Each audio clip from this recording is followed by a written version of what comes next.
রমজানটাকে আমরা যদি সহনীয় এবং আকর্ষণীয় করার জন্য চেষ্টা না করি, তাহলে রমজান থেকে যে রহমত এবং বরকত পাওয়ার যে প্রতিযোগিতা মানুষের মধ্যে, সেটা সম্ভব হবে না। আমরা রমজান মাসে যদি আরাবিয়ান রাষ্ট্রগুলোর দিকে তাকাই, তাহলে দেখা যাচ্ছে তারা তাদের জিনিসপত্রের দাম কমপ্লিটলি কমিয়ে দেয় এবং নিজে এটাকে বিতরণ করার জন্য একটা প্রতিযোগিতায় নেমে যায়। দ্রব্য মূল্যগুলো কম দামে এবং ফ্রিতে হলেও মানুষের ধারে ধারে গিয়ে তারা পৌঁছে দেয়। কেন?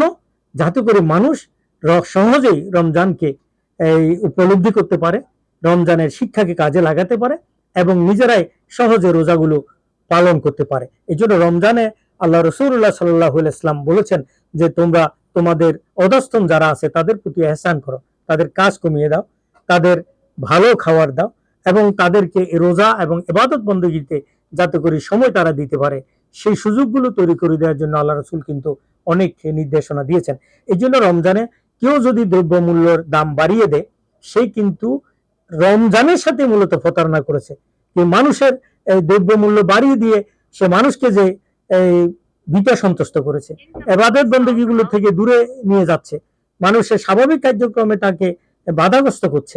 তাহলে এটি হচ্ছে রমজানের শিক্ষার কমপ্লিটলি বিপরীত। কিভাবে রমজানের দ্রব্যমূল্যের বৃদ্ধি করা হয়? আপনারা দেখবেন যে জিনিসগুলো রমজানের আগে কেনা হয়, সেই জিনিসগুলোকে ওই যে দামে কিনেছে তার উপরে সে একটা পার্সেন্টেজ ধরে ওই দামেই কিন্তু রমজানে বিক্রি করতে হবে। এটি হলো হালাল ব্যবসার মূলনীতি।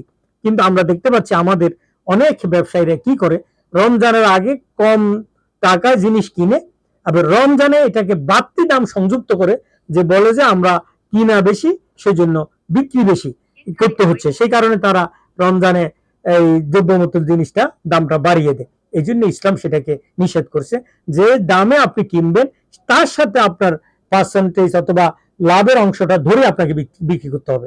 আপনি যদি 1 বছর আগে কম দামে কিনেন আর বর্তমান এটাকে দাম বাড়িয়ে বিক্রি করেন, এটা হবে মজুদদারি। আর ইসলাম এই মজুদদারিকে সমর্থন করে না, শরীয়ত এটাকে নিষেধ করে দিয়েছে।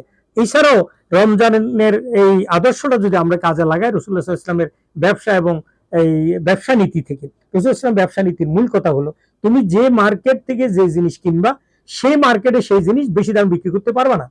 এবং যে ব্যক্তি যদি তার বাড়ির কাছে এসে, ঘরের কাছে এসে কেউ যদি পসরা বসায়, দোকান দেয়, আল্লাহ রাসূল বলছে ও এহসান করে যেহেতু জিনিসগুলো তোমার কাছে নিয়ে আসছে, তুমি তার কাছ থেকে কিনো। যদি এই দুটা নীতি অন্তত আমরা রমজানে ফলো করি, তাহলে রোজাদারও উপকৃত হবে, দেশ আরো সমৃদ্ধ হবে।